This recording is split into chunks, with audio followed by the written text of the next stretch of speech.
Foi. Bom dia, doutora Verônica. Seja Bom muito dia. bem-vinda ao segundo seminário de Obrigada. pesquisa. É um prazer tê-la conosco. Eu sou Ediane, eu sou farmacêutica, sou membro da comissão organizadora do evento e do grupo de pesquisa da Secretaria Estadual da Saúde e atualmente eu atuo no Hemocentro, né, com ensino e pesquisa. Então, eu vou coordenar o nosso minicurso, né, fazer a mediação. Qualquer questão pode me colocar em que a gente faz essa condução, né? Tá. Então, eu em breve vou fazer a sua apresentação, mas gostaria já de combinar, acho que podemos combinar as questões, né, as perguntas do pessoal no final, o pessoal pode colocar no chat, ou então, se puder, abrir o microfone. Pode ser? Pode, Então, tá, pode. deixa para o final. Então, Tá. seja muito bem-vinda, né? Mais uma vez, é um prazer tê-la aqui. Então, a doutora Verônica é graduada em psicologia, né? Pela Universidade Federal do Ceará, doutora em psicologia pela Universidade de Barcelona e pós-doutora em psicologia pela Universidade Federal do Rio Grande do Sul, aqui a URGS, né? E atualmente é professora titular da Universidade Federal do Ceará, do programa de pós-graduação em psicologia, sendo vice-coordenadora do programa de pós-graduação da Universidade Federal do Ceará e coordenadora do núcleo de psicologia comunitária. Então, a doutora Verônica vai ministrar este minicurso, que vai versar, então, sobre revisão sistemática e revisão integrativa, né? Um tema bastante sensível para nós, e especialmente, eu acho que o pessoal da residência, né, que tem bastante interesse. Então, eu passo a palavra à doutora Verônica, né, e estou aqui, vou ficar à disposição qualquer questão ao longo do tempo. Então, a palavra está contigo. Um abraço, boa apresentação. Obrigada. Primeiro, eu queria agradecer, né, o convite. Até quando eu recebi, eu fiquei, mas por quê, né? Por que vocês estão me chamando? Da onde vem? Né? Depois eu quero até entender melhor, né? Até porque a gente está cruzando aí o Brasil todo, né? Mas, assim, é um prazer poder compartilhar um pouco a nossa experiência, né? Que tanto uma experiência do ponto de vista prática, de fazer revisão, como também de ministrar disciplinas aqui no nosso programa de pós que trabalham com prática e produção científica em psicologia. Então, é uma temática que eu gosto muito de trabalhar, porque, às vezes, em muitos casos, o mundo acadêmico ou o mundo vinculado à formação no nível da pós-graduação, eles partem do princípio que a gente já sabe escrever, que a gente já sabe fazer as coisas. E às vezes a gente não diz que não sabe porque a gente fica com vergonha de dizer que não sabe. E eu bato muito nessa tecla que a gente precisa aprender e dizer que não sabe e buscar esse aprendizado. Então, eu acho que por isso que é tão importante esses momentos de formação, os cursos de residência ou de pós, propiciarem disciplinas que toquem nessa temática e não parta de um princípio que por a gente ser, né, por a gente ter uma graduação ou uma pós, a gente já saiba fazer, né? Estou vendo aí todo mundo com muito frio, né? Todo mundo empacotado, e eu aqui no calorzinho do Ceará. Já passei por esse frio aí, que eu já morei 1 ano, que eu sei o que é. E hoje está Então, quente. né? Imagino o quente de vocês, eu sei como é.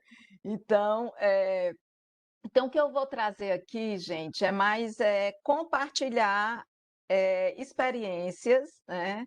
Não parto do princípio que o que eu estou trazendo é a verdade, né? Nem estou aqui para depositar nenhum conhecimento, mas estou aqui para compartilhar um pouco, né, das experiências que tenho, do que eu venho estudando sobre isso, e de compartilhar aprendizados nessa área da revisão sistemática ou da produção científica, né?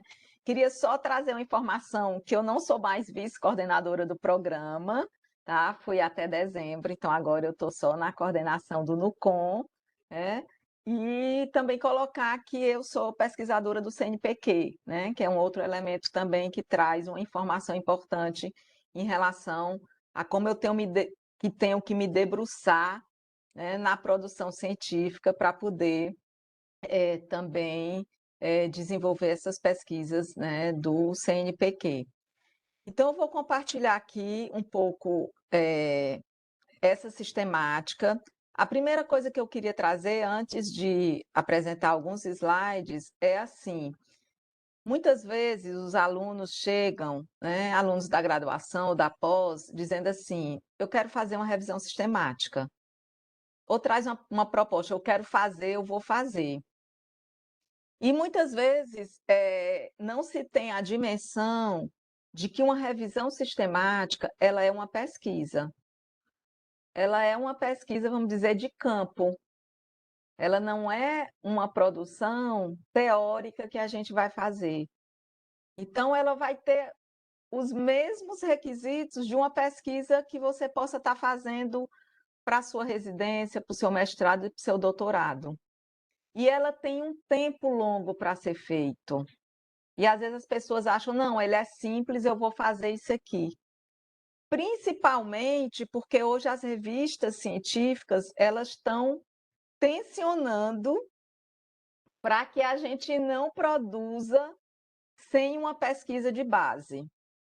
Então, quando às vezes a gente escrevia na psicologia um artigo teórico, a gente conseguia viabilizar uma publicação. Hoje em dia está quase impossível, porque vão perguntar: é uma pesquisa de campo, é uma revisão sistemática, ou é um artigo teórico com uma inovação? E aí, muitas vezes, as pessoas chegam e dizem: não, eu vou fazer uma revisão sistemática. E às vezes eu desconstruo um pouco essa proposta, porque eu digo: tá, mas você vai ter condições de fazer tudo isso? Aí a pessoa: e eu tenho que fazer tudo isso? Né? Então, eu acho que é um pouco a minha linha de raciocínio, é a gente realmente ter dimensão do que é e de qual é o objetivo, né? E até que ponto eu, no meu momento, no meu tempo, na minha condição, eu tenho possibilidade de fazer uma revisão sistemática que realmente ela possa, que é a nossa principal objetivo com a revisão sistemática, ela ser publicada, principalmente porque ela tem um tempo, né? E que às vezes o tempo que a gente caminha não é o tempo da revista. E aí a gente sofre um outro problema, né? Que é depois de 3 anos a revista dizer: olha, sua revisão sistemática está desatualizada. Aí você diz: como? Mas faz 3 anos que eu submeti. Então ela tem também um time aí que às vezes é bem difícil da gente conciliar, porque não depende da gente. Tá? Então, acho que são algumas informações que eu gostaria de compartilhar com vocês. Aí eu faço a projeção, sou eu mesmo que faço? É, né? Tá. Então, eu vou compartilhar aqui. São alguns slides, vamos dizer assim. Aí eu vou ter uma redução aí de visibilidade de vocês. Eu não vou conseguir ver todo mundo, tá? Então, aí, se tiver alguma coisa, vocês me ajudam aí, eu paro, tá?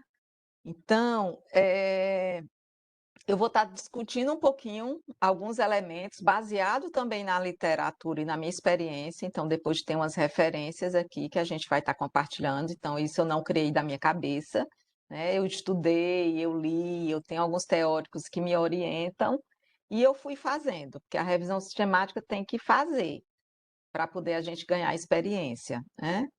Então, a revisão sistemática, a gente traz aí uma engrenagem. A gente está faltando aqui.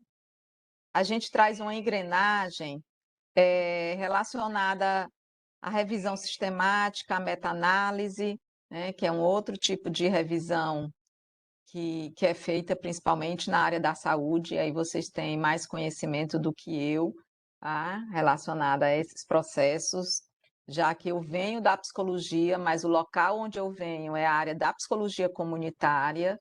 Então, eu trabalho com processos de organização comunitária de pessoas em situação de vulnerabilidade social, e há 4 anos eu venho trabalhando com pessoas em situação de rua. Então é nesse lugar, vamos dizer assim, que eu me encontro e que inclusive muitas revisões nossas têm relação com o contexto das pessoas em situação de rua, tá? E aí essa revisão, a gente gosta sempre de dizer que ela é um método, ela é uma pesquisa, né? Os nossos dados serão os trabalhos que a gente vai buscar, então acho que esse é o primeiro processo de conscientização, que uma revisão sistemática ela é uma pesquisa. Ela não é um trabalho que eu faço, às vezes, de uma discussão teórica, mas ela é um processo de pesquisa.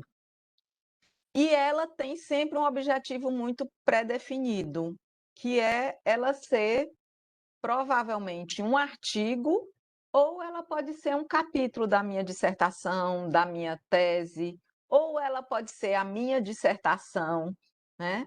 Ou ela pode ser, inclusive, a minha tese, dependendo do nível de profundidade. Mas ela não é caracterizada como um resumo. Então, a revisão sistemática ela não é um resumo das produções. Não é isso que a gente quer com ela, a gente quer algo além, que é exatamente a capacidade de análise crítica e de sistematização que o autor e a autora daquela revisão vai precisar fazer. Então, não é juntar artigos e resumir cada uma e produzir um capítulo ou um artigo. Então, acho que esse é o primeiro ponto que a gente queria compartilhar. O outro é que a gente precisa ter, como qualquer projeto de pesquisa, a gente precisa ter algumas delimitações prévias a uma revisão sistemática, né?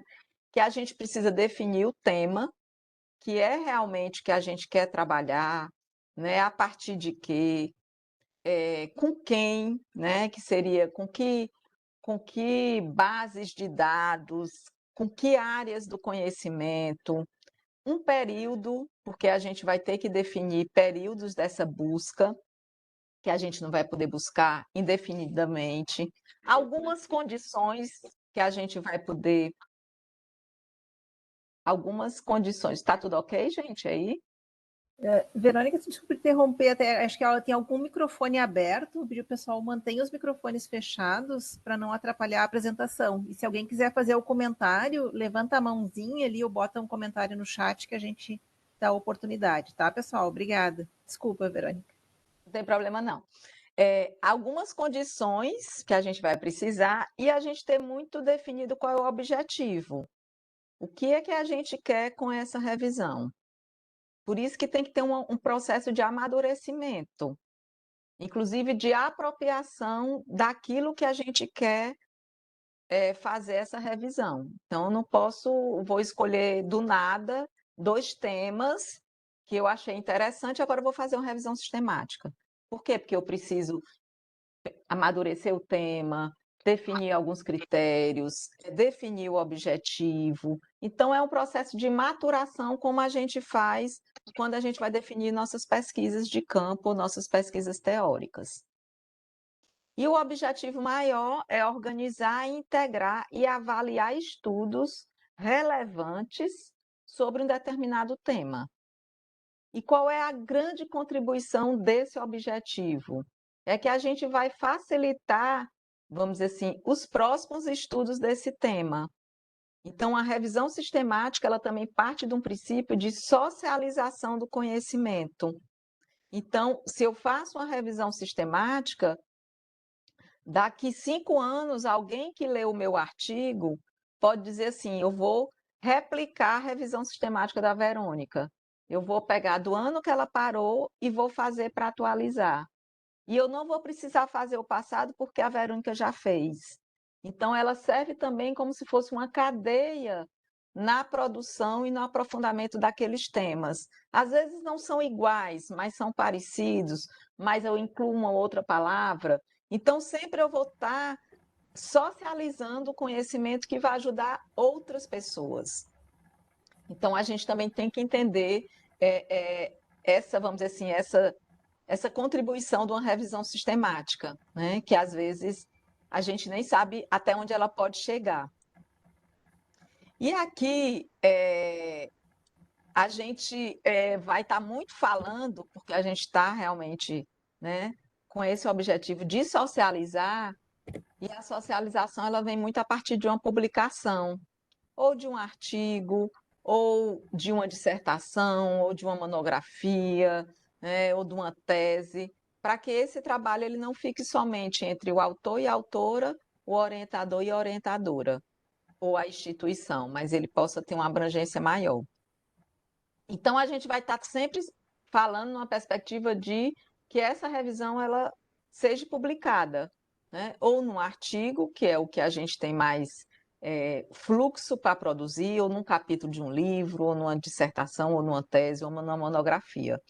Então, a definição básica é que é um processo de reunião, avaliação crítica e sistemática de resultado de múltiplos estudos, podendo incluir ou não a meta-análise, que depois a gente vai falar um pouquinho disso, mas não vou aprofundar. Até porque eu não tenho conhecimento, eu nunca fiz uma meta-análise, tá? Então, o que que a gente traz aqui? A gente vai reunir, a gente vai avaliar criticamente e a gente vai sistematizar. Então, por isso que não é um resumo, não é juntar aquelas informações e colocar, porque ela exige uma avaliação crítica, que muitas vezes o resumo não vem, não exige, e ela exige uma sistematização. Tá?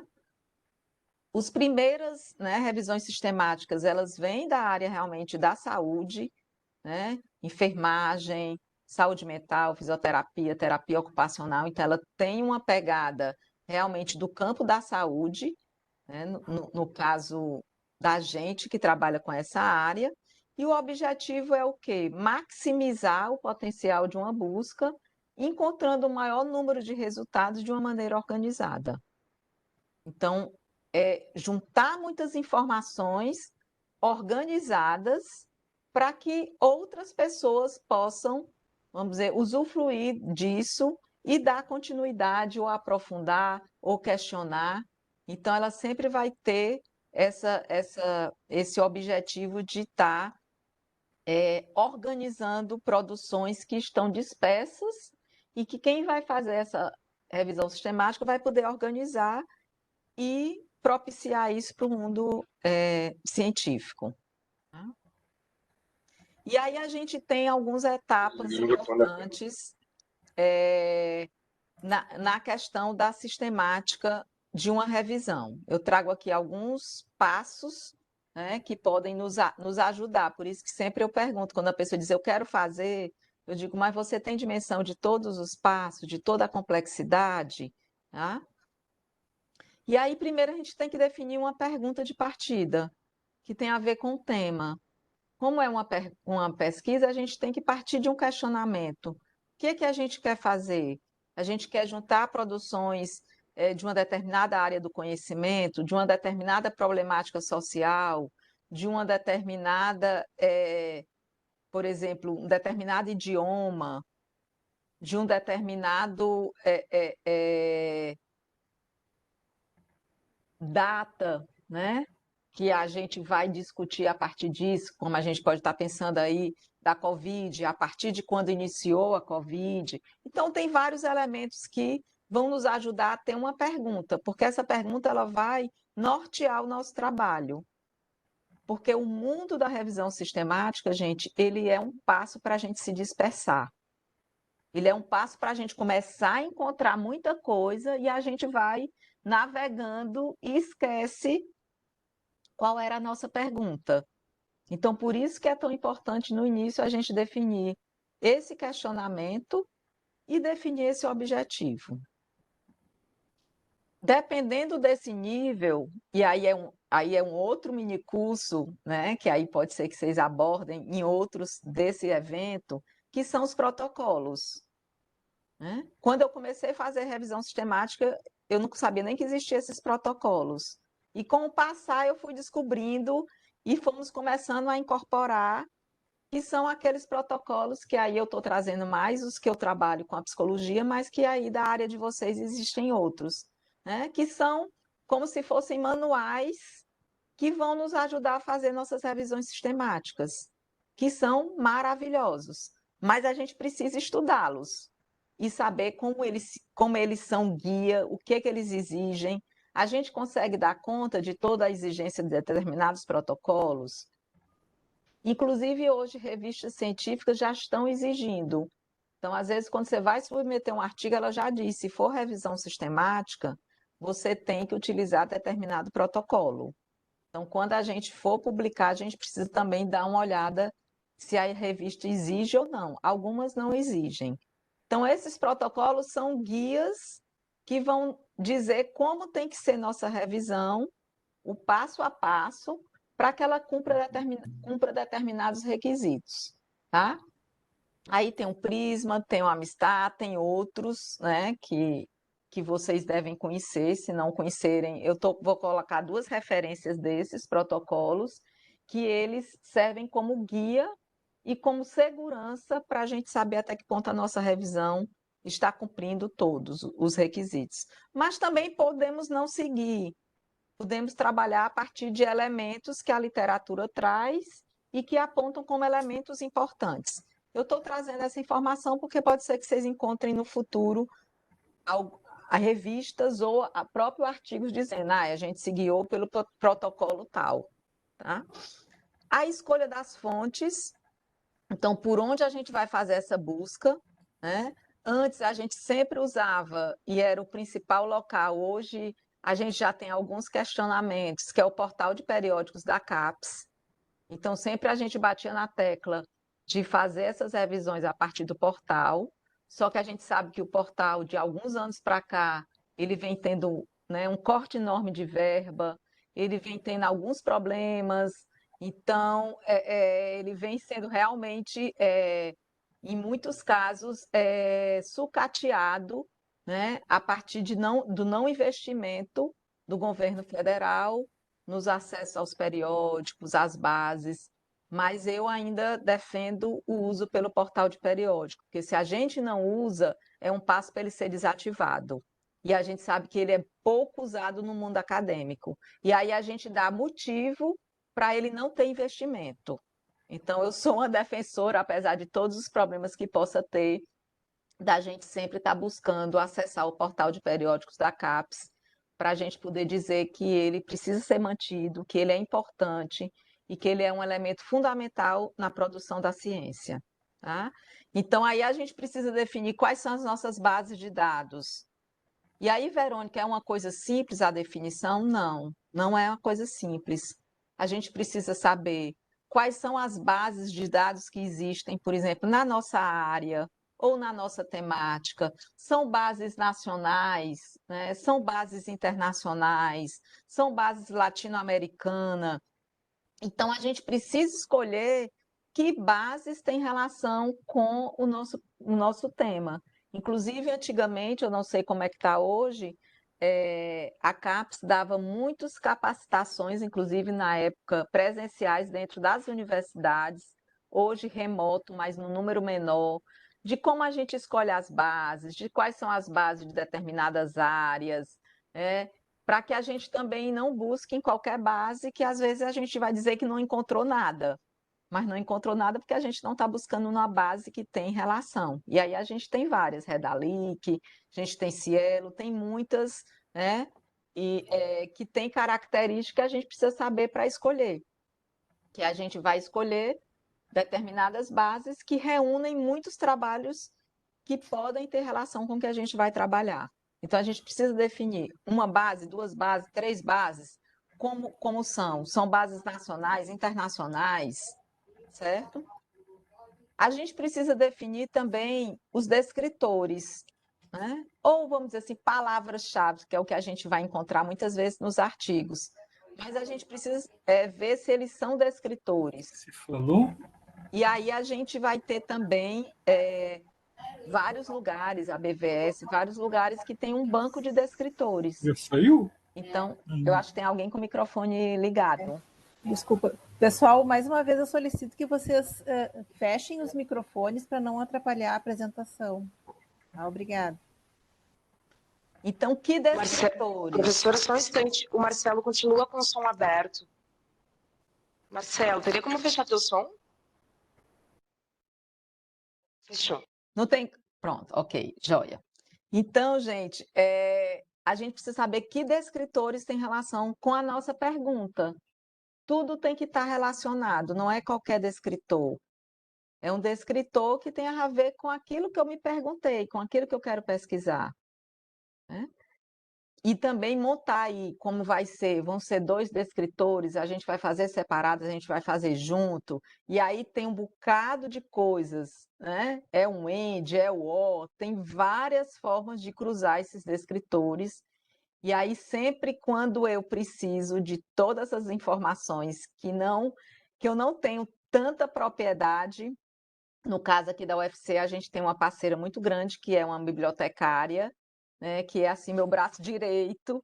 Então, sempre eu estou fazendo capacitação com ela, sempre ela está vindo nas minhas disciplinas, porque ela tem um conhecimento que faz parte da profissão dela e que eu não tenho. Então, sempre quando eu preciso, Juliana, e aí a Juliana vem, traz coisa nova. Então, é uma outra profissão que é parceira e que é fundamental, que são os profissionais da área da biblioteconomia, né? Eles são os grandes conhecedores de todas as minúcias que tem e que às vezes a gente, pela nossa profissão, a gente não tem, né? Então, aí eu dou também um mote para que vocês possam sempre ter esse suporte, com certeza, de bibliotecárias e bibliotecários que têm muito conhecimento sobre isso, tá? E a gente precisa também definir aquilo que eu disse, o período da busca. Mas, Verônica, o período da busca obrigatoriamente tem que ser os últimos 10 anos? Né? Porque às vezes a gente cria umas convenções. Não, vai depender do que você queira. Eu gosto, às vezes, de definir muito alguns marcos. Vou trabalhar com juventude, então a gente vai começar a partir de quando foi publicado o plano, a Política Nacional de Juventude, por exemplo, ou agora com a pandemia, é a partir de quando começou o primeiro caso de Covid no mundo ou no Brasil. Então, a gente precisa ter alguns marcadores, ou vamos convencionar nos últimos 5 anos, porque às vezes tem temas que a gente não tem alguns marcos, mas vocês precisam ter essa definição do tempo, né? E a gente vai tentar, né, cruzar tudo isso, e aí a gente sempre faz dentro do portal de periódicos da CAPES. Tem alguns comentários aqui, mas eu não consigo ler porque a letrinha é tão pequenininha, então depois eu posso estar dando uma olhada no chat, né? E buscar e armazenar os resultados, tá? Então, a gente vai estar definindo esses parâmetros de busca e que eles não podem mudar. Se a gente começa, a gente vai ter que seguir, né, nesses parâmetros. Se mudar, às vezes a gente tem que fazer uma nova revisão, certo? E armazenando esse material. Então, a gente vai precisar estar guardando, porque toda informação que a gente faz a busca, a gente não pode ignorar, porque a gente vai ter que estar dizendo a quantidade, a gente vai estar dizendo de que base aquela informação veio, né? Então, como é uma revisão sistemática, a gente tem que estar sistematizando todos os passos. E não pode dizer assim, não, agora foram muitos artigos, eu não quero todos, não, eu vou diminuir. Mas aquela primeira informação de que foram 500, eu tenho que ter. Eu não posso dizer, não é porque eu não vou querer mais, agora eu só quero os 50, tá? Porque senão a gente não vai estar fazendo isso de forma sistemática, como é pedido com o nome de revisão sistemática. E aí, o que a gente vai fazer? A gente definiu os critérios, vamos dizer, rodou o sistema, né? E aí veio muito material para a gente. E aí a gente vai ter que definir como é que a gente vai selecionar nessa primeira rodada, né, todo esse material.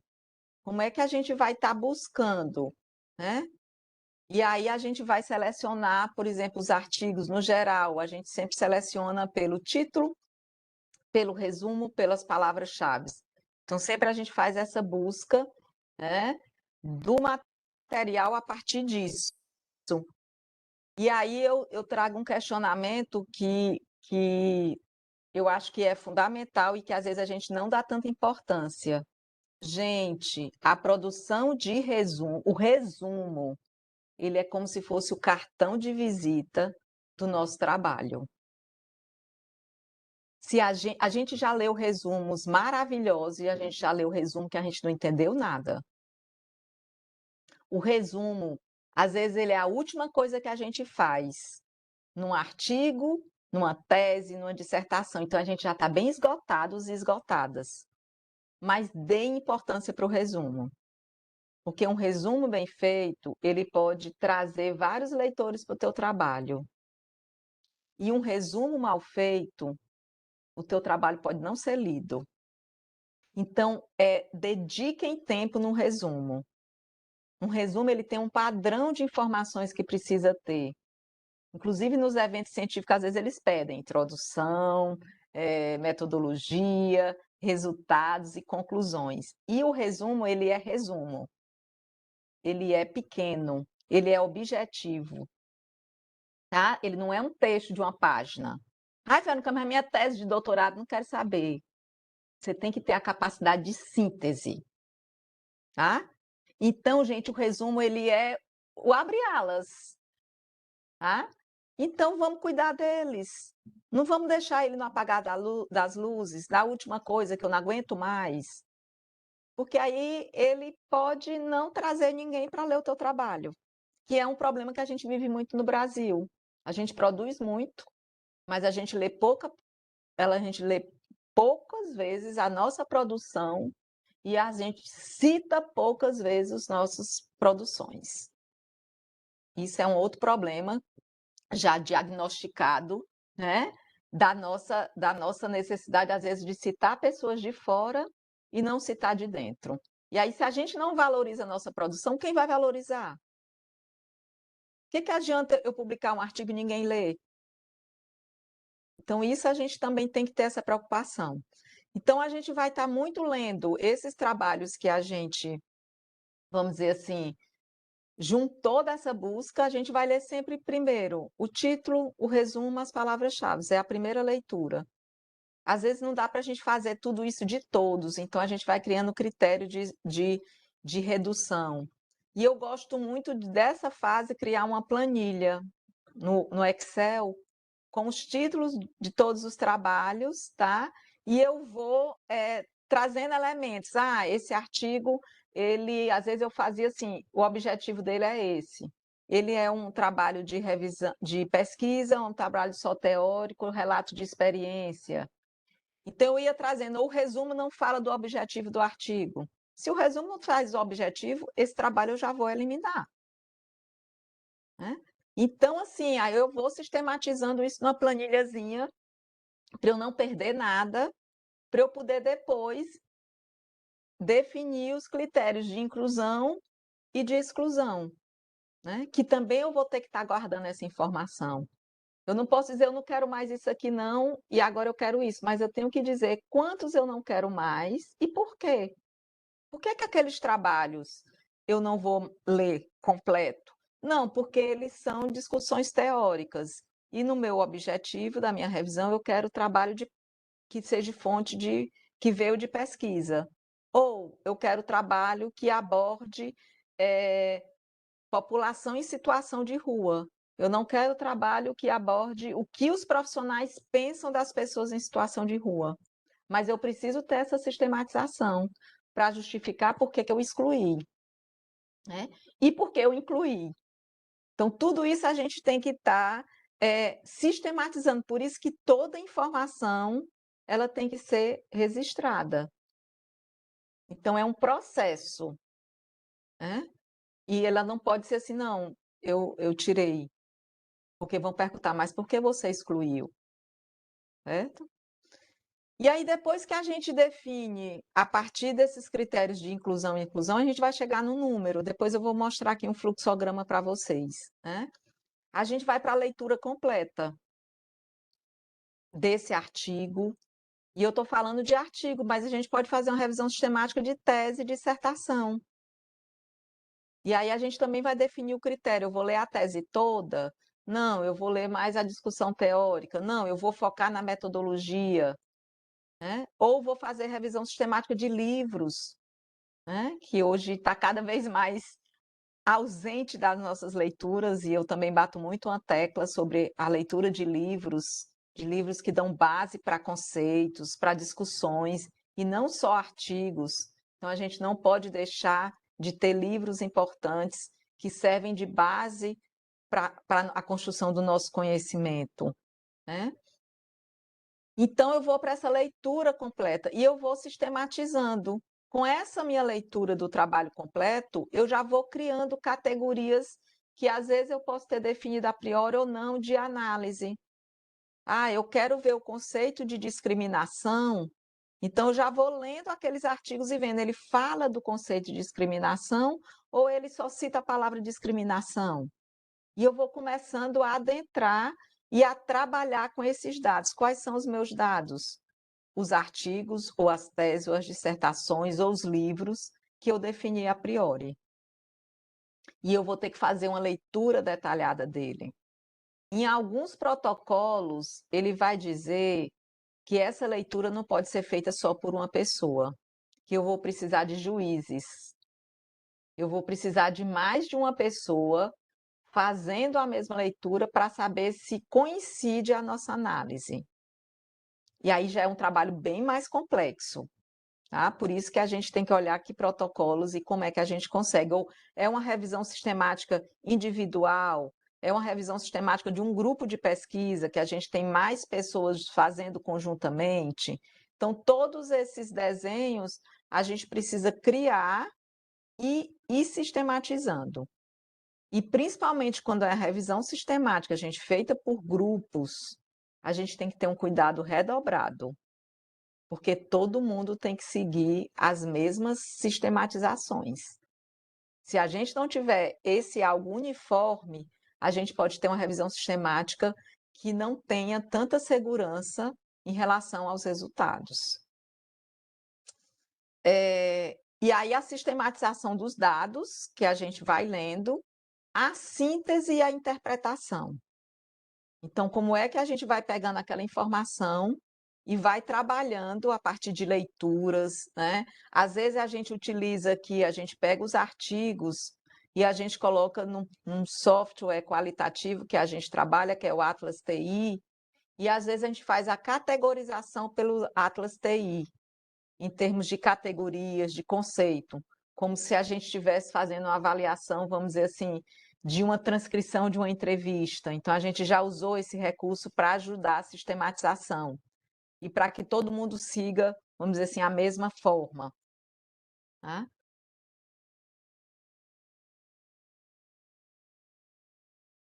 E aí, aqui a gente tem, que aí daqui a pouco eu vou trazer alguns quadros, né? A gente tem aqui um quadro, né, que é de um trabalho da área da enfermagem, que tem uma referência no final, que ele traz um quadro bem legal, né, que eu não vou detalhar muito, vou só mostrar como a revisão sistemática ela pode acontecer, né?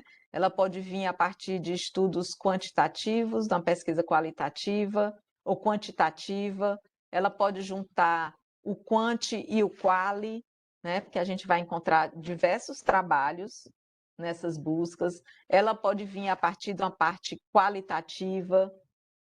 Se ela é quantitativa, a gente vai fazer essa síntese, né? Trabalhando estatísticas de frequência, de caracterização por regiões. Se não, a gente vai fazer uma revisão mais descritiva, sem análise estatística muito profundas. Se a gente vai dizer que sim, aí a gente já vai para uma análise que seria com a meta-análise, né, que é muito feito na área da saúde, principalmente com dados epidemiológicos, né, onde a gente vai pegar dados de outros trabalhos e eles vão ser os nossos dados e a gente vai fazer análises mais robustas estatisticamente para dizer se esses dados de determinados grupos eles conseguem responder a nossa pergunta, né? Então a gente tem essas diferenciações dependendo do nosso objetivo. A gente pode trazer uma revisão que a gente junte tanto dados quant como dados como pesquisa quali, né? E aí a gente teria o que ele chama de revisão integrativa. E a gente pode ter também uma pesquisa onde ela vai se debruçar por dados mais, por pesquisas mais qualitativas, né? E aí a gente tem vários tipos né, que tem relação a tipo de metodologia. Então, isso aqui tem a ver com um artigo que eu vou estar apresentando, vou estar dando como referência no final. Então, assim, são alguns quadros que ajudam a gente a sistematizar a informação. Aqui a gente já tem o fluxograma. Toda revisão sistemática, gente, vai ser pedido para a gente um fluxo. Então, a gente vai ter que aprender a fazer esse fluxo. E aí, dependendo, às vezes, do protocolo, ele já diz como é o fluxo mais adequado.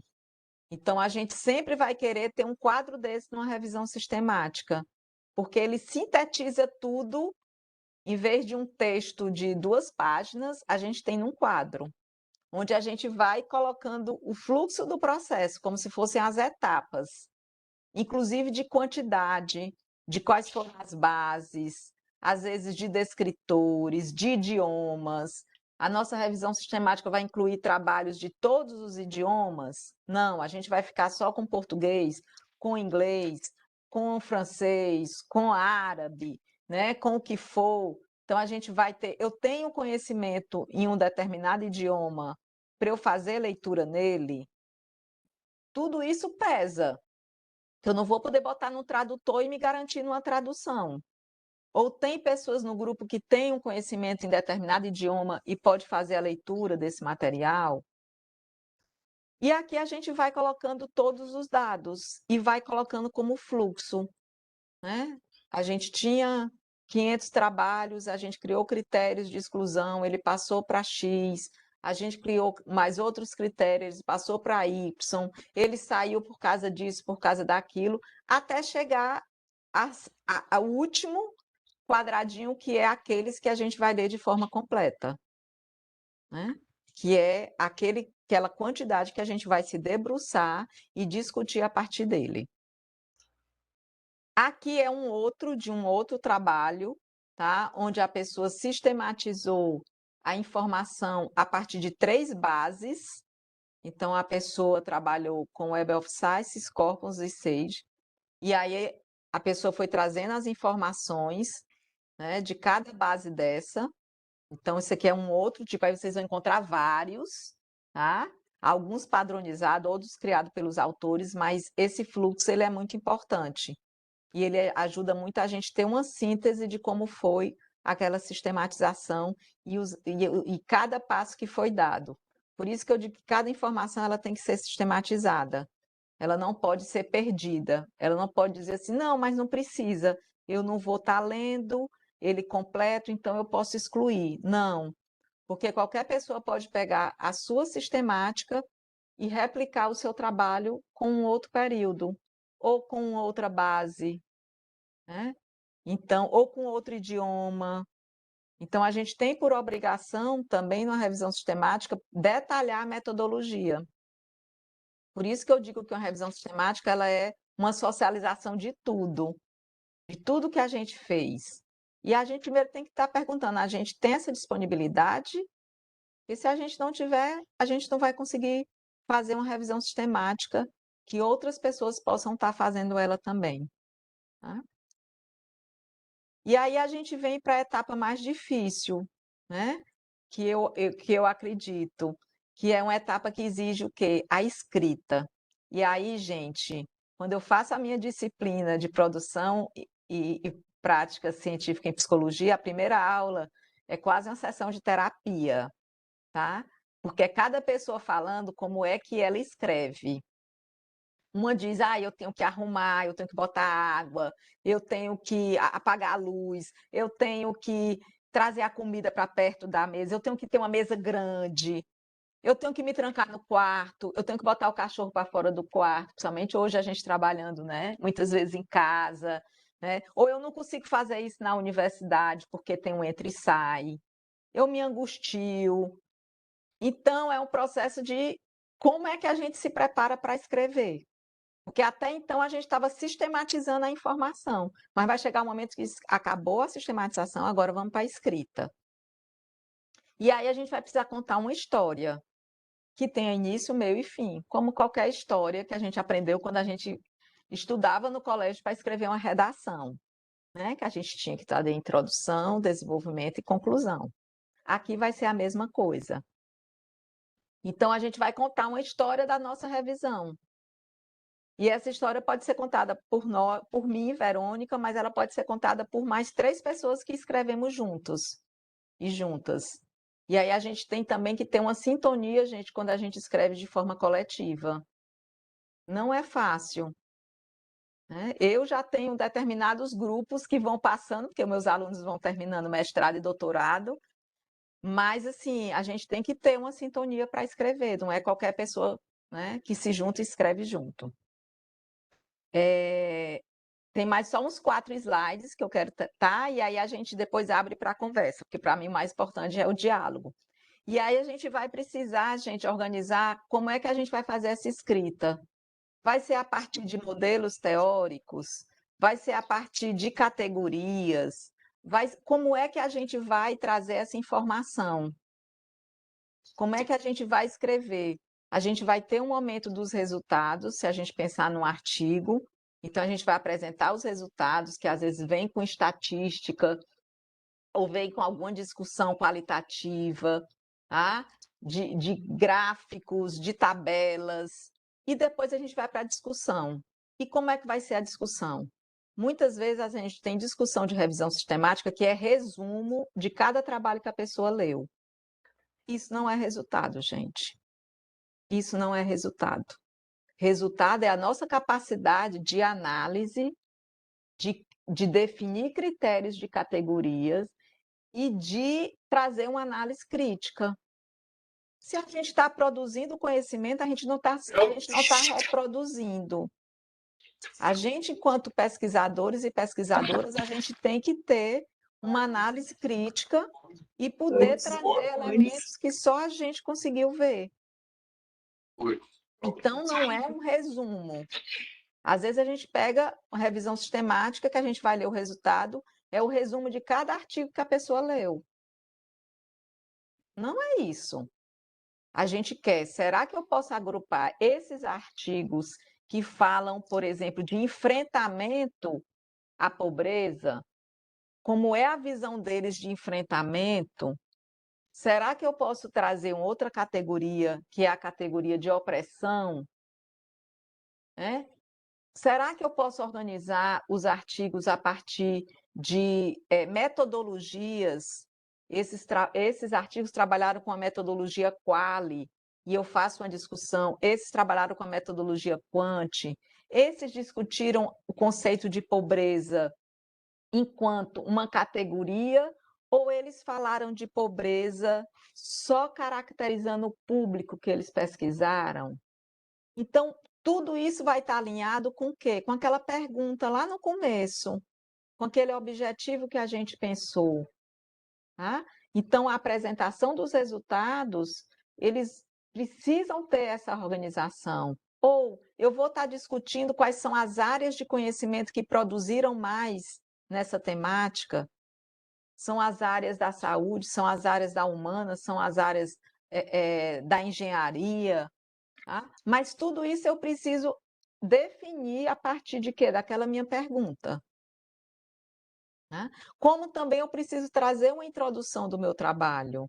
Eu preciso trazer elementos que o leitor possa entender minimamente para poder entender os meus resultados. Eu preciso apresentar detalhadamente a metodologia, por isso que esse fluxo ele é muito importante, eu preciso trazê-lo na descrição. Eu preciso trazer os resultados, porque no artigo de revisão sistemática, no geral, é pedindo resultados e discussão. Então, eu vou ter que ter a sistematização desses resultados. E eu sempre tenho que estar pensando o que eu quero transmitir, que mensagem, que está muito relacionado com aquela minha pergunta. E a forma da escrita. Eu preciso estar sempre nomeando as fontes daquela informação. Então, eu vou estar sempre citando que teóricos da minha revisão falaram sobre discriminação. E aí, a escrita, vocês vão ver, eu vou citar logo o teórico, eu vou trazer a ideia e depois citar o teórico, aí é estilo de escrita, que aí também é outra seara de como a gente escreve, a partir das normas, né? No nosso caso, é a ABNT, é a APA, é Vancouver, né? Várias normas aí que o artigo ou a tese ou a dissertação precisa estar guiado e a gente já precisa escrever alinhado a essas normas, tá? E outra coisa, não terceirizem as formatações e a parte de citação dos trabalhos de vocês. Nós temos por obrigação, enquanto pesquisadores e pesquisadoras, a fazer isso. Porque hoje o mundo acadêmico ele terceiriza muita coisa. Ele terceiriza, não, eu não vou aprender a norma não, porque no final do meu trabalho eu vou mandar para um revisor. Nananina, não. Você tem que saber fazer. Ah, eu não vou entender nada de estatística porque eu vou pagar um estatístico. Você tem que entender pelo menos o mínimo, porque aquele estatístico ele pode até fazer, mas você vai fazer toda uma discussão a partir dele. Então, gente, tem umas coisas que a gente tem que aprender a fazer. A gente pode não saber fazer 100% como um especialista, mas a gente tem uma noção. E principalmente na escrita científica, é obrigação nossa. É difícil? É, mas a gente só aprende fazendo. Se a gente não usar nunca a incorporação das normas de citação e de referência, a gente nunca vai aprender. Às vezes eu prefiro, nos meus trabalhos dos meus alunos, principalmente de tese de dissertação, eu não peço que eles passem por nenhum revisor de norma. Eu prefiro que passe algum erro do que perfeito e feito por uma outra pessoa. Tá? Então, é outra dica aí que eu dou e que eu acho que hoje, às vezes, a gente está terceirizando muita coisa, né? Porque dá trabalho que eu vou ter que fazer. Né? E aqui as etapas, né, dessa escrita. Eu vou ter que indicar no meu trabalho, inclusive no meu resumo, quais foram os descritores, quais foram as bases, quais foi o período. Tudo isso vai ter que estar sucintamente lá no meu resumo. Tá? Os critérios de inclusão e exclusão tem que estar detalhado. Quais foram as categorias, né, que eu organizei a minha discussão? Eu vou ter que avaliar, interpretar e discutir. Não é só resumo, de forma nenhuma. Eu posso até fazer os resumos para me ajudar, mas quando eu for escrever, eu vou ter que trazer outros elementos. Tá? Escrever o artigo e submeter. Né? Porque a gente vai ter que ter essa outra etapa, né? Ou escrever o capítulo e estar dentro da minha tese, da minha dissertação, num livro, para que ele possa ser socializado. Outro elemento aqui que eu trago, que também eu dou uma aula só sobre isso, que a gente também parte do princípio que todo mundo sabe, tá? Gente, quantas vezes a gente cometeu erro a não selecionar bem uma revista, tá? Então, quando a gente... Daqui a pouco eu vou falar disso, deixa eu continuar aqui, depois eu volto para isso, que eu vi o nome aqui, revista, e me lembrei disso. Quando a gente faz uma revisão sistemática, a gente vai pegar aqueles artigos que têm mais a ver com o que a gente está trabalhando. E, às vezes, a gente vai esbarrar num limite que tem revista que limita a quantidade de referências. Tem revista que diz que só pode publicar referências até 25 ou 30. E a minha revisão sistemática deu mais do que isso. Então, isso às vezes é um problema, né? Que eu gosto também de, paralelo à minha revisão sistemática, eu já ir pensando qual é a revista, que depois eu vou trazer essa informação. Tá? Como é que a gente vai estar escrevendo?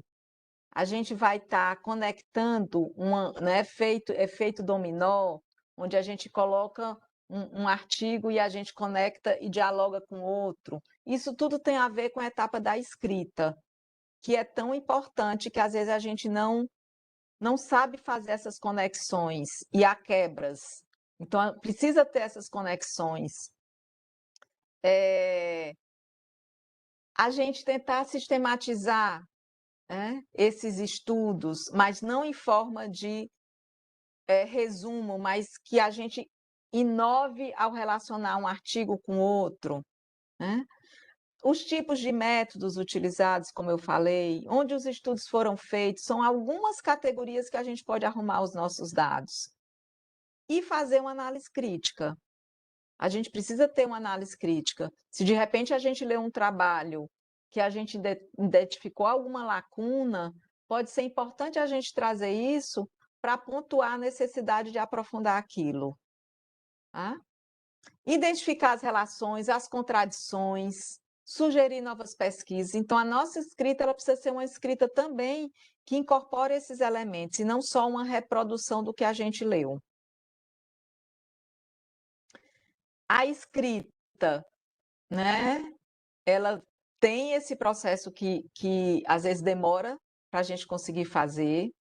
A gente vai precisar aqui, né, que a gente sempre sugere, se a gente já escolheu a revista, que daqui a pouco eu vou falar sobre isso, a gente também olhe se tem artigos de revisão sistemática na revista, né? Se de repente ele entrou na nossa busca ou não, né? Só para a gente ter uma ideia, se às vezes a revista publica artigos de revisão sistemática, tem algumas que já estão colocando isso, né? Usar uma linguagem científica, clara, objetiva, parágrafos curtos, né? Tudo isso que tem a ver com a escrita, o posicionamento dos autores, né? A partir da citação, porque se a gente fez uma revisão sistemática e a gente trouxe uma ideia de um conceito, a gente tem que dizer que foi daquele artigo.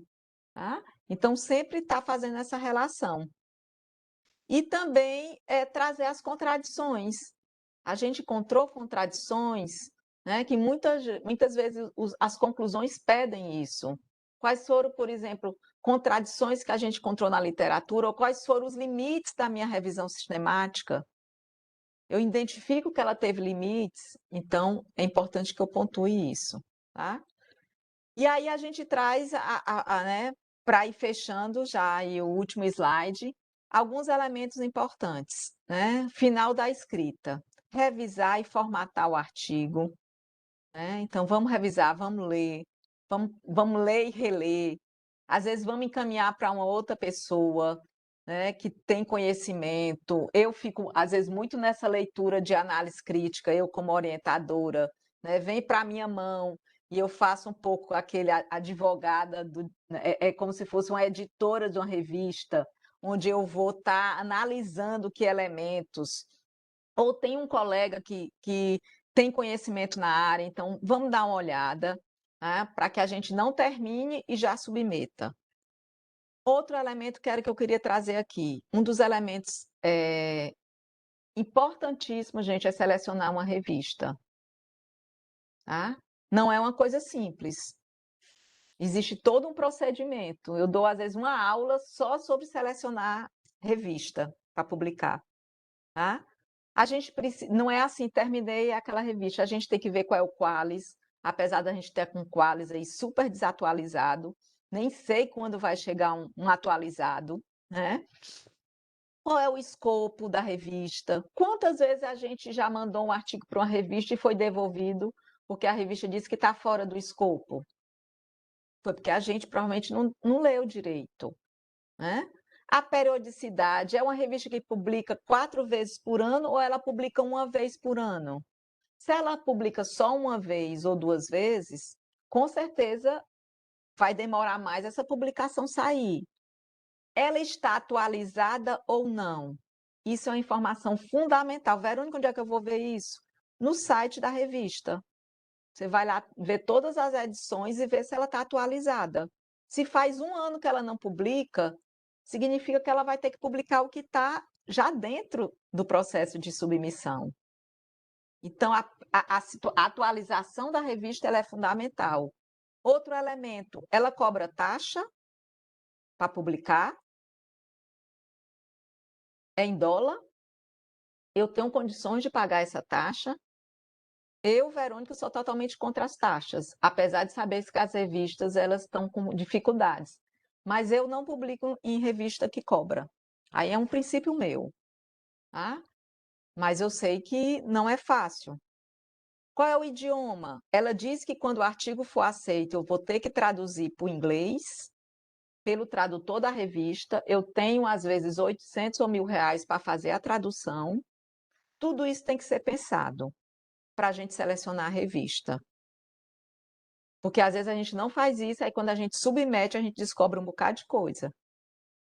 Até porque às vezes a revista não deixa explícito que ela cobra taxa. Às vezes a gente só consegue quando a gente entra por dentro do sistema da revista, tá? Então, selecionar uma revista não é uma coisa simples. Eu gosto de fazer, às vezes, uma lista. Eu pego um dia, seleciono 5 revistas e deixo na minha listinha. E aí, dependendo da produção, da publicação, eu vou encaminhando. Submeter a revista e aguardar o parecer, tá? E acompanhar essa submissão. Tá? Não é só porque eu submeti para a revista que agora eu vou cruzar os braços e tenho mais o que fazer. Às vezes a gente até tira o artigo da revista, porque às vezes passa tanto tempo, tá? Então tudo isso a gente precisa acompanhar. E acompanhar os nossos e-mails, porque às vezes da noite para o dia chega uma informação da revista. Tá? Caso a gente vá publicar numa revista, mas se for um livro, se for uma tese, uma dissertação. Aqui são algumas referências, tá? A gente gosta de utilizar 2 livros bem interessantes que foram produzidos por pessoas da psicologia, inclusive pela professora Silvia Kohler, que é aí da Federal do Rio Grande do Sul, que é uma das principais teóricas nessa área, né, de produção científica e de produção no Brasil. Então, tem 2 livros que a Silvia organizou, juntamente com outras pessoas, o Manual de Produção Científica e o Publicar em Psicologia. Esses 2 livros, para mim, eles são fundamentais, né? De vários capítulos que a gente pode estar bebendo neles para entender, para ter respostas, né? Esse outro artigo da enfermagem, revisão integrativa, e 2 outros artigos, né? Um também junto com a Silvia, que falam desses protocolos que eu estou falando para vocês, né? Desses protocolos que podem estar guiando as nossas revisões.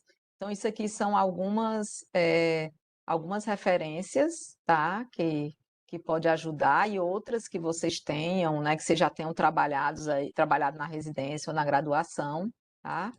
Então, eu acho que é mais ou menos as informações para a gente ter aí pelo menos uns 20 minutinhos de conversa.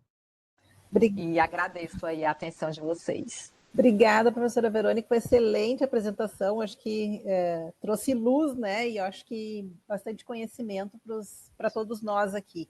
Gostaria de pontuar algumas questões que eu achei bastante importantes, né, que tu trouxeste, com relação a que a revisão sistemática é um delineamento de pesquisa, né, eu acho que é importante que se tenha claro isso, e me sinto amparada nas tuas colocações, no sentido de muitas vezes desconstruir a ideia de fazer uma revisão sistemática, né, que realmente é um processo, é uma pesquisa, é um delineamento, tanto que ela fornece um grau de evidência muito mais robusto do que um ensaio clínico, por exemplo, isolado, né? Uhum. Então, acho extremamente importante a gente pontuar e ter noção da responsabilidade do pesquisador quando se propõe a fazer uma revisão sistemática, né? E que para isso a gente precisa também ter esses objetivos bem claros e definidos, e o uso do método, assim como toda pesquisa científica, né? Uhum. Revisão sistemática existe um método claro, objetivo e que seja reprodutível, né?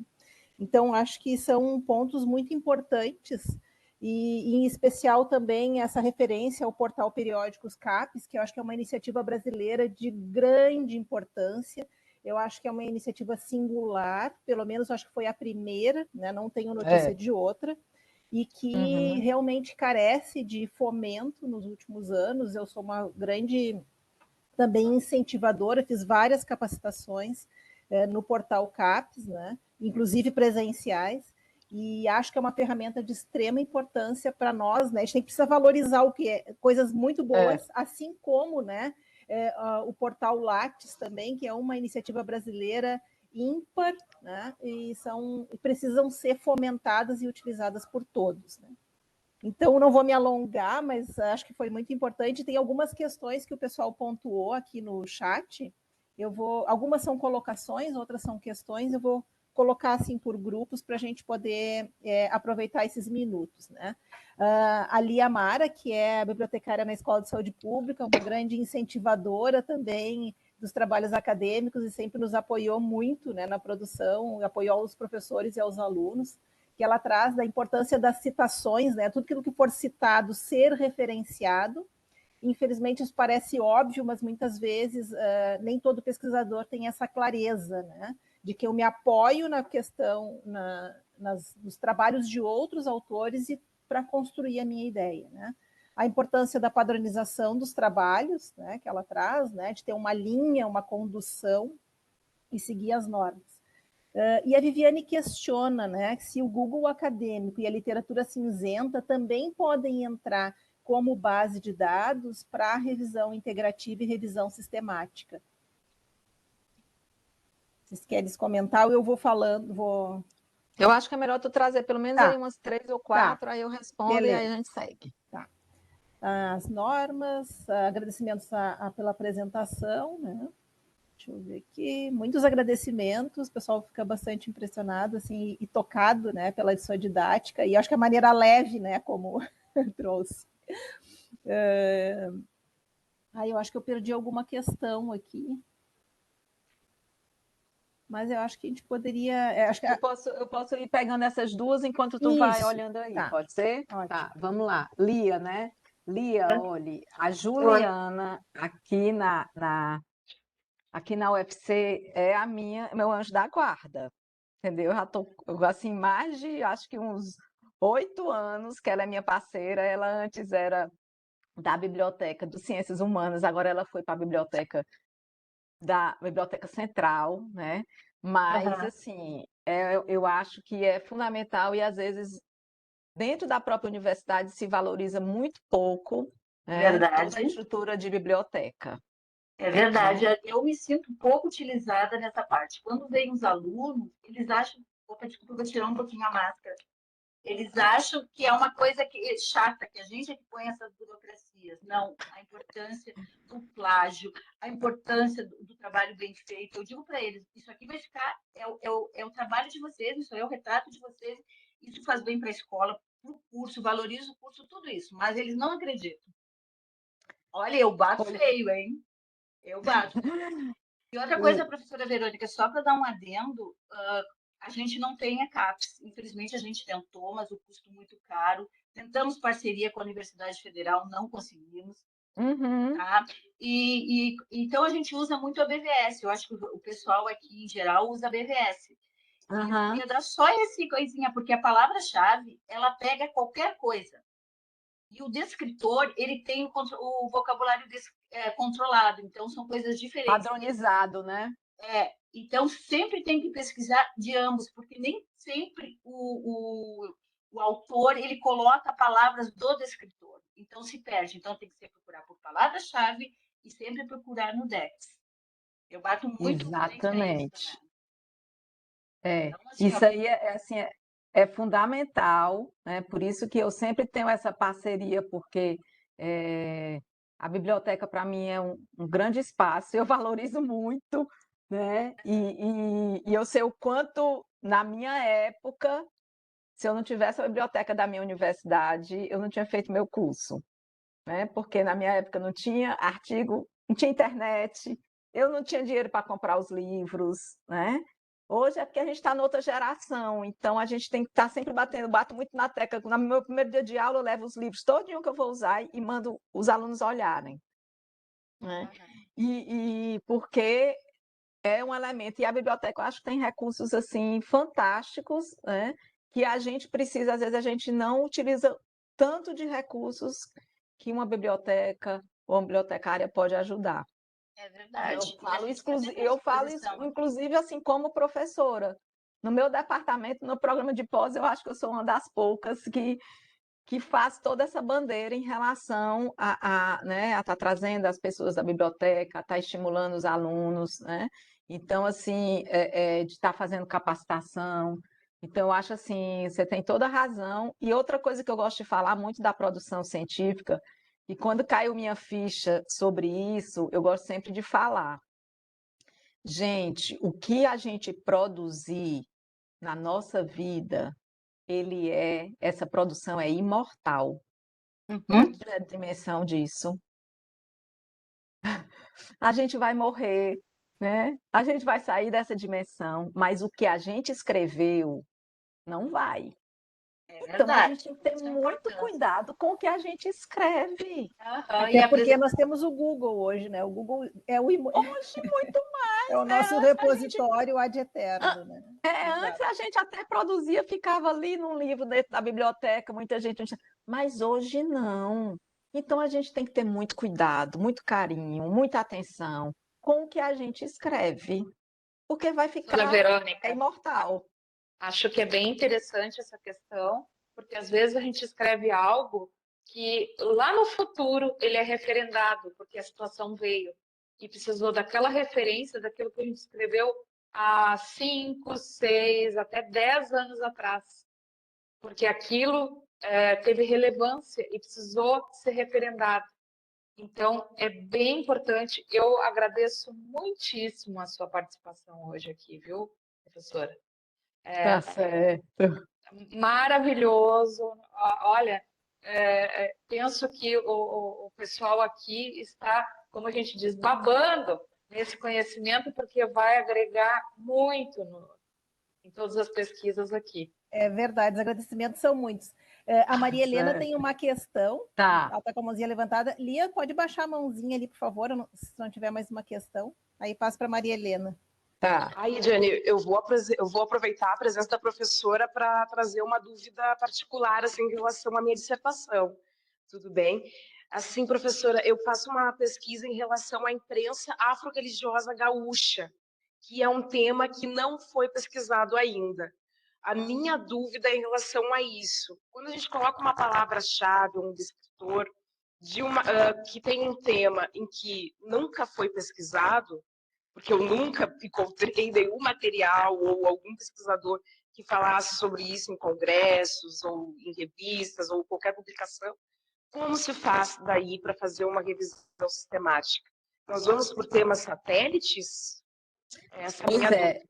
Maria Helena, assim, eu também sou defensora, assim, por exemplo, tem artigo, quando a gente vai publicar, que tem três palavras-chave ou 4. Tem umas que eu digo, gente, vamos ver se tem qual é o descritor. A gente segue. Mas tem outras que não existe e que eu digo, mas a gente vai manter, porque a gente quer que é aquela palavra, né? Por exemplo, uma palavra que a gente usa às vezes, vivência.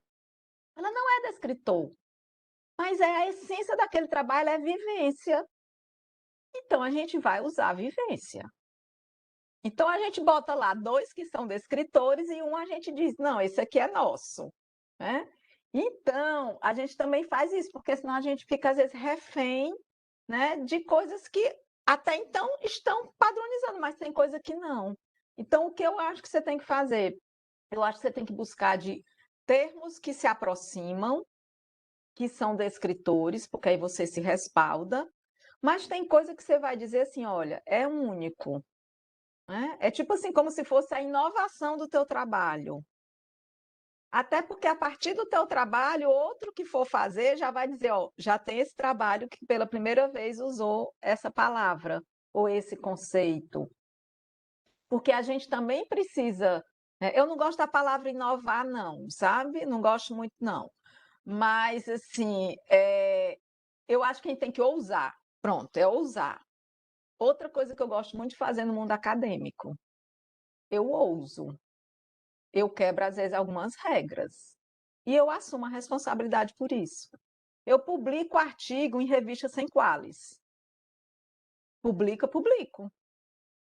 Eu boto uma cota para o qualis, mas tem aquela revista que ela é essencial para uma discussão que eu estou fazendo. E é uma questão de honra. É uma bandeira de luta. Então, eu vou publicar naquela revista sem qualis.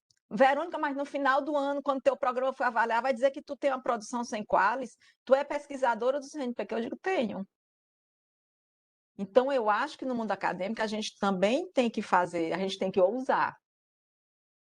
Porque se a gente não ousar, a gente vai ficar sempre dentro do que está definido, né? Então, eu acho que a gente tem que ter essa capacidade de também trazer essas coisas novas. Eu vou seguir aquele, mas vai ter alguma coisa que é único, que até então nunca foi abordado. E pode ser que o teu trabalho seja o marco disso, né? Então é tipo assim, é não ignorar o que está aí como descritores que vai ajudar, né, no respaldo científico, mas também trazer algo que até então vai começar com o meu trabalho. E não ter medo de assumir isso, né? De segurar. Realmente o meu foi o primeiro, essa palavra não tinha mais. Ela é fundamental, ela é a essência do meu trabalho, né? E é com ela que. Então, isso também, porque às vezes a gente fica um pouco receosa de será que eu vou comprar essa briga, né? Será que eu vou enfrentar a banca? Será que eu vou. Mas a gente precisa, porque como é que a gente vai fazendo com que esse conhecimento cresça e que ele chegue em lugares que até então ele não chegou? Por exemplo, eu trabalho com pessoas em situação de rua. É uma temática que não é fácil. Dentro do mundo acadêmico, é uma temática totalmente invisibilizada. E eu digo, olha, eu vou para o CNPq com essa temática. Se quiserem me dar a bolsa de pesquisador, vai ser com isso. Se não quiser, tudo bem, eu vou continuar pesquisando. Tá? Então, tem essas coisas. A gente publicou um livro agora, Viver nas Ruas, que é um livro quase inédito sobre pessoas em situação de rua, que agora ele está sendo a bandeira de luta para mim. Eu estou fazendo agora audiência no governo do estado, na prefeitura, com esse livro. Eu vou lá e digo, olha, eu gostaria de divulgar esse livro, para poder ser um canal de reivindicação dessa população. Então, eu também acredito na produção acadêmica como um elemento de mudança, um elemento de luta. Se não, gente, eu não teria essa potência para estar fazendo, porque eu me empolgo, eu estou ali. Então, assim, por isso que a minha fala ela é um pouco assim, porque ela é toda cheia de emoção e de comprometimento. Não vou estar aqui como aquela professorazinha que estou só cuidando da minha produção. Não, ela tem que ganhar outros ares. Aí eu não sei se tem mais pergunta. Excelente, Maria Helena. Acho que também o pessoal nos comentários elogiou bastante, né, a pergunta da Maria Helena, e eu acho que também ela é uma pergunta particular, Maria Helena, mas também ela reverbera, né, para outras demandas, né, e é comum também, né, muitas vezes a gente vai fazer uma busca e eu não tenho o meu tema específico, né, mas além também que o mote da pergunta foi bastante elogiado, né? E acho que a tua abordagem também, professora Verônica, foi muito positiva, né? De trazer essa visão crítica e de ousar, né? Eu acho que a gente precisa efetivamente, assim, isso que move o mundo, né? Então precisa Verdade. começar de algum lugar. Tem vários elogios aqui também. E aí teve um questionamento que o pessoal perguntou, pediu uma dica para iniciantes, né? Por quais bases iniciar, né? Então, falando das buscas mais visuais, né? Que dicas teria para quem está começando a fazer essas buscas nas bases? Quais bases indicadas? É assim, a primeira coisa que eu sugiro, quem vai começar a fazer uma revisão sistemática, é estudar o que é uma revisão sistemática. Eu acho que isso é a primeira dica, né? Eu trouxe aí algumas referências, né? É só buscar. Então, é ler artigos ou capítulos, vamos dizer assim, metodológicos que falam o que é uma revisão sistemática. Eu acho que isso é o primeiro elemento. É realmente estudar como a gente estuda um livro de metodologia quantitativa, metodologia qualitativa. A gente tem que estudar a metodologia de uma revisão sistemática. Então, acho que isso é a primeira dica. A segunda dica é ler artigos de revisão sistemática. Que aí a gente sai daquela metodologia e a gente vai ver na prática. E aí a gente começa a criar análise. Olha, esse artigo de revisão sistemática realmente ele detalhou tudo, ele explicou os resultados, a gente conseguiu entender. Ou então, não, esse artigo aqui, gente, ele não tem nenhuma sistemática. Então, eu acho que esses dois elementos eles são bem importantes, né? Um outro elemento que é o que eu venho fazendo desde que a gente criou o doutorado aqui em 2015, que eu criei essa disciplina, prática e produção científica em psicologia, Só eu dou essa disciplina que tem essa disponibilidade e eu adoro essa disciplina, né? Às vezes nem tem muitos alunos, mas os que estão, a gente faz um grande grupo de estudo. Então, eu acho que os programas, tanto de pós-graduação ou de residência, precisa ter disciplinas, não só disciplina assim, de metodologia quantitativa e qualitativa e de pesquisa, mas de disciplina mais amplas, que falem como é que eu leio um texto, como é que eu escrevo, como é que eu publico, porque aí a gente ocupa uma lacuna, que é aquilo quando eu comecei a falar, que a gente parte do princípio que todo mundo sabe fazer isso. E aí, como a gente parte desse princípio, isso não é dito, né? E aí a gente se cala e a gente faz de conta que sabe. Às vezes até o próprio professor e professora, no começo eu não sabia. E aí eu fui aprendendo, né? Como a mesma coisa, hoje eu sou editora de uma revista, né? E eu me lembro quando as primeiras vezes que eu recebi artigo para dar parecer, ninguém nunca me explicou. Ninguém nunca me explicou como é que eu dou um parecer de um projeto de pesquisa que vem do CNPq. E aí, a prática, eu fui descobrindo, criando critérios, e hoje nas disciplinas eu falo sobre isso. E eu digo, se vocês receberem um artigo para dar parecer, aceitem. Porque dando parecer, você aprende a fazer. E eu sou daquela que eu gosto de fazer. Então, sempre eu estou me metida nessas coisas, porque eu vou aprendendo, e eu adoro aprender fazendo. Porque eu acho que é uma vivência fundamental e quem está numa residência sabe muito bem o que eu estou falando, né?